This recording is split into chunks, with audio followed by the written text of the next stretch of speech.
আসসালামু আলাইকুম। দর্শক, একটা জিনিস খেয়াল করেন যে বিএনপি এখন সরকারে নেই, কিন্তু তারপরেও বিএনপির বিপরীতে এমন কিছু কর্মকাণ্ড হচ্ছে, এমন কিছু পরিস্থিতি তৈরি হচ্ছে যেটি বিএনপির পক্ষে সামলানো কিন্তু খুব কঠিন হয়ে যাচ্ছে। যেমন দেখেন, ফজলুর রহমানকে শাস্তি দিতে হলো। এই শাস্তি দেওয়ার মধ্য দিয়ে দলের ভিতরে কিন্তু একটা বিতর্ক তৈরি হয়েছে। তাহলে কি মুক্তিযোদ্ধারা কোণঠাসা হবে? যেইভাবে মব তৈরি করা হলো, সেই মবের কাছে হেরে গেল বিএনপি।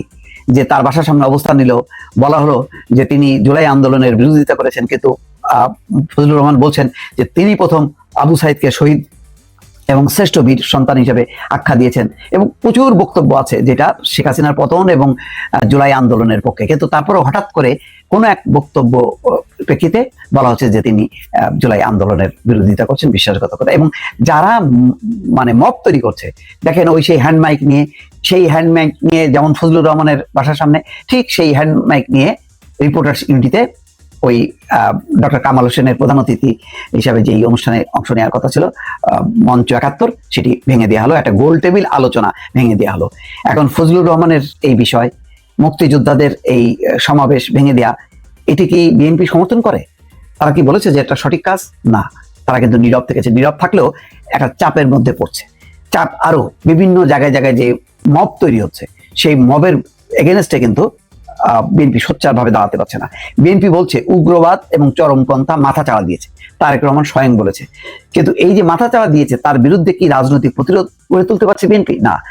অনেক ক্ষেত্রে আপোষ করছে, অনেক ক্ষেত্রে চুপ করে আছে, হয়তো ভেতর থেকে তারা সাপোর্ট করতে পারছে না। এবং কোনো কোনো ক্ষেত্রে দেখা যাচ্ছে যে লোকাল পর্যায়ে তাদের তৃতীয় শ্রেণীর যে নেতা কর্মীরা, তারাও কিন্তু সেই মবে অংশ নিচ্ছে বা যুক্ত হচ্ছে। যেমন রিপোর্টার ইউনিটিতে বলা হচ্ছে জামাতের যেমন নগর পর্যায়ের নেতারা ছিলেন, তেমনি স্থানীয় যুব দল বা ছাত্র দলের কেউ কেউ ছিল। এটা গণমাধ্যমে আমি দেখলাম, যদিও এটার একটা পুরো সত্যতা নিশ্চিত হয়নি, কিন্তু ঠেকাতে পারছে না। এটা সত্য, এটা তো পরিষ্কার। যেমন দিনাজপুরে যে ঘটনা ঘটলো, আনন্দ রিসোর্টে হামলা, দরগা শরীফে হামলা, এবং বিএনপি নিশ্চিতভাবেই পরিষ্কারভাবে বলেছে, মনে করছে যে একটা চরমপন্থার উদ্ভব ঘটেছে। সীতাকুণ্ডে দেখেন, ওই পাহাড়ের চূড়ায় পুরনো একটা মন্দির, সেই মন্দিরকে রক্ষার ব্যাপারে ৩ উপদেষ্টা কথা বলছে। সেখানে কিন্তু বিএনপির নেতারা বলছে না যে নো, এখানে কোনোভাবে হবে না। সেই হুঙ্কারটা তারা দিচ্ছে না। অর্থাৎ মাঠে বিএনপি কিন্তু একেবারে অ্যাক্টিভ না, বরং মাঠে কোনো কোনো ক্ষেত্রে দলের আভ্যন্তরীণ ক্ষেত্রে টানাপোড়েন চলছে। একযোগে কোথাও কোথাও জামাতের সাথে সংঘাত, চট্টগ্রামে চাঁদপুরে ভয়ঙ্কর ঘটনা, দলের ভেতরেই প্রতিদ্বন্দ্বী একজন আরেকজন রক্তাক্ত করছে। সেই ঘটনাগুলো কিন্তু দেখছে এবং কার্যকর কিন্তু কোনো ব্যবস্থা নিতে পারছে না। কখনো কখনো ব্যবস্থা নিলেও সেটা প্রতিরোধ করতে পারছে না। এটা তো গেল এই পরিস্থিতি। রাজনৈতিক পরিস্থিতিতে বিএনপি সবচেয়ে বেকায়দা। বিএনপির পাশে কেউ নেই। দেখেন, ডক্টর মোহাম্মদ ইউনূস মাইলস্টোন যে স্কুলের কেন্দ্র করে যে ঘটনা, রাজধানীতে যেই শিক্ষার্থীদের বিক্ষুব্ধ মানে আচরণ, সংঘাত, সেখানে 4টা দলকে তিনি আমন্ত্রণ জানালেন: বিএনপি, জামাত, এনসিপি এবং ইসলামী আন্দোলন। রাজনৈতিক প্রশ্নে বিএনপি একদিকে আর বাকি 3টা দল একদিকে। যেমন তারা বলছে যে জুলাই সনদ কার্যকর করতে হবে, জুলাই সনদের আইনি ভিত্তির উপর ভিত্তি করে নির্বাচন হতে হবে, সংবিধান সংশোধন করতে হবে, বিচার শেষ করতে হবে, তারপরেই নির্বাচন। এই পরিস্থিতিতে বিএনপি কিন্তু একা, অন্যদিকে সব একাটা।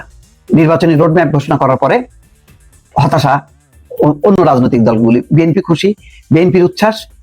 মির্জা ফখরুল বলছেন আমরা খুশি হয়েছি, সালাউদ্দিন আহমেদ বলছেন যে আমরা নিশ্চিত হয়েছি যে ফেব্রুয়ারি মাসে নির্বাচন হবে।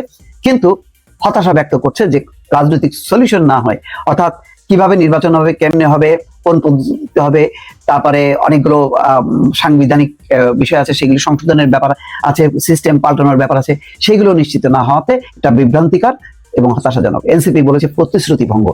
তাহলে এই যে 3টা রাজনৈতিক দল, মানে সরকারের বিবেচনায় গুরুত্বপূর্ণ 3টা রাজনৈতিক দল যে বেকায়দায় পড়লো, এখন নির্বাচন কি বিএনপি একা একা যাবে?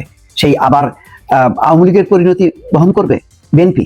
বা আদৌ কি এই পরিস্থিতিতে সরকার নির্বাচন দেবে কি দেবে না? আবারও কিন্তু সেই অনিশ্চয়তার কালো মেঘ জমাট বাঁধতে শুরু করেছে। কি করবে বিএনপি অবস্থায়? একটা বড় রাজনৈতিক প্রশ্ন। ফলে বিএনপিকে এখন অনেকগুলো বিষয় মীমাংসা করতে হবে। একটা হলো চরমপন্থা, উগ্রবাদ, এটা যেমন বিস্তার লাভ করছে, এটার ব্যাপারে সে জনগণকে নিয়ে প্রতিরোধ গড়ে তুলতে পারবে কিনা। রাজনৈতিক পরিস্থিতি যেদিকে এগুচ্ছে, যেভাবে দাবি করছে, অন্যদিকে বিএনপিও বলছে যে কোনোভাবেই সংবিধানে হাত দেওয়া যাবে না, সংবিধান সংশোধন একমাত্র নির্বাচিত পার্লামেন্ট করবে। সব মিলায় কিন্তু একটা জটিল পরিস্থিতি। এই পরিস্থিতিতে বিএনপি একেবারেই একা। ফলে এই অবস্থায় বিএনপি একটা চরম সংকটের মধ্যে, যেটা অতীতে বিএনপির অনেকগুলো সঙ্গী ছিল যাদেরকে নিয়ে যুগপৎ আন্দোলন করেছে, এখন তাদের যে অন্য সঙ্গীগুলো তাদের অবস্থানটা খুবই ছোট ছোট, এবং এটা খুবই বড় কোনো ফ্যাক্টর না।